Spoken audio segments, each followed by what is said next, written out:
We've just left Malindi, a coastal town in eastern Kenya, and are heading inland to the Shakahola forest. In March, news broke that a woman had killed her children here in order to please God. When the story broke, Joseph Yeri was one of the first journalists at the scene. We were first called here by the police. We were informed that there were two bodies of children buried inside here. Instead, we found bodies all over, mass graves all over. To date, more than 350 bodies and counting have been exhumed. They were all led to the forest by a televangelist named Paul Mackenzie. He is thought to have told them that the world was ending and that in order to reach God, they would have to starve themselves to death. First children, then women, then men. Mackenzie said he would follow, but he never did. So tell me about Paul Mackenzie. What do we know about him? Initially, he was a taxi driver in Malindi until he formed his own ministry now called Good News International Ministries.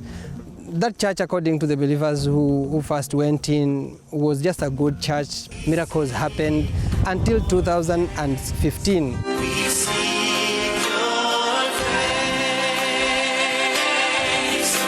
Now, when he became a televangelist, a pastor, the message started changing. He started introducing the issue to do with prophecies, and all these prophecies were broadcasted live on television. Tell me about Mackenzie's followers, those that followed him into this forest. They came from far and wide because Mackenzie had followers all over. So presumably many of those people would never have heard of Paul Mackenzie were it not for his TV channel. Correct. There's still an estimated 600 of Paul Mackenzie's followers who are still missing in Shakahola Forest. One of them is a woman named Pamela Mukulasinga. She's from Bungoma. It's a county in northwest Kenya, the opposite end of the country, nearly 1,000 kilometers from here. We've managed to find her son. He's living in Nairobi, so I'm off to the capital to meet him.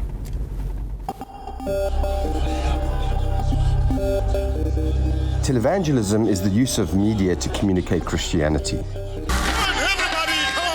The televangelists in Kenya often claim that they can perform miracles. I stand against those powers now. Deliver spiritual healing and guarantee prosperity. Typically in the exchange for donations, which have made some televangelists very wealthy and influential.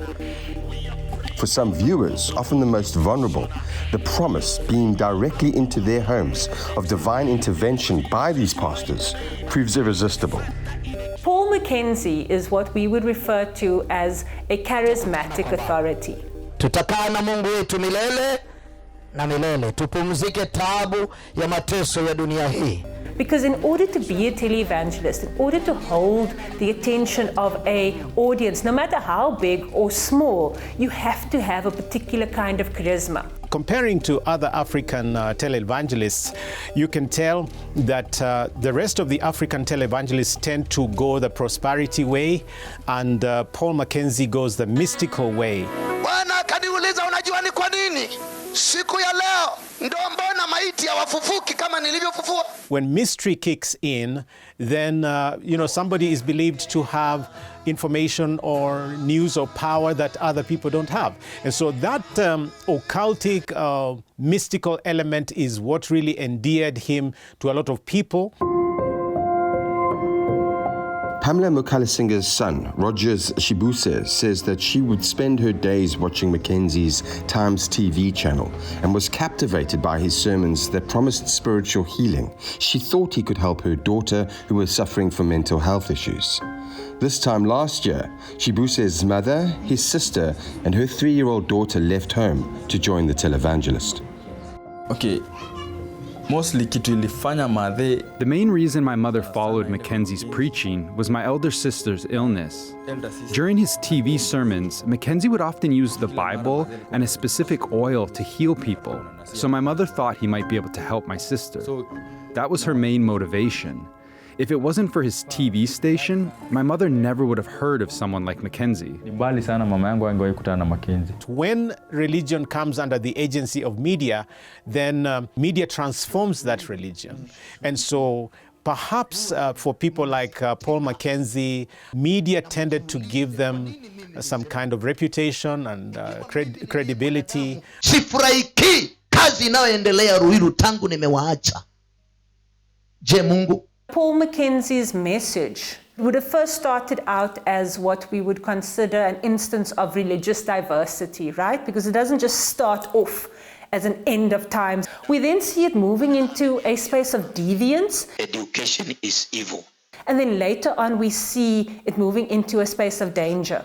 Lakini shetani amedhihirika katika roho ya uke zaidi. Hallelujah. Now, it's difficult to predict what the progression will be, because not all diverse iterations of a mainstream religion will become deviant, and not all deviant iterations of a mainstream religion will become dangerous, but sometimes they do.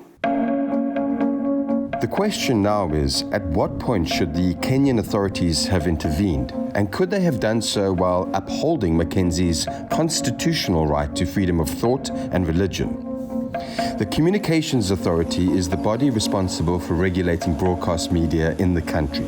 This past April, it suspended Mackenzie's TV channel, but only after the Shakahola story had broken. And even then, it was mostly for administrative non-compliance. Little of the content it reviewed broke the rules. I asked the Director General how his organization monitors this kind of content. We use a system that logs the information. But when you have 320 TV stations, for you to make sense of that content, the technology we have is that somebody has to sit down and listen through or watch to be able to conclude the nature of that particular content. That's why the complaint mechanism is much better. If somebody sees something unbecoming, then they're able to report, then we can now go specifically to track down that specific broadcaster. The problem I see with that mechanism is that you are relying on viewer feedback, but often the viewers of these channels are the people that are being radicalized. Yeah. Do you not see that as an issue in the system? It's really a problem, but then our responsibility is not to regulate content of a theological nature unless it's so obvious on the face of it. Content that we looked at, we did not see a direct link with the massacre. Do you not think that, yes, there may not be a direct link to Shakahola, but that problematic content, the miracles and the prosperity preachings, Yeah. do you not think that needs to be regulated? You know, the trouble with the issues of religion and faith is exactly that, faith. And that's why when you allow freedom of religion, is to just allow people to make sense of life in the way they see best. So the risk of going that route is that you end up being a policeman in people's conscience. But that balance has to be struck. And that's a really big challenge for us. Paul Mackenzie is now in jail and faces multiple charges. But the media environment in which he thrived and the constitutional rights that protected him remain the same. Kenya is 85% Christian, and televangelists wield enormous influence.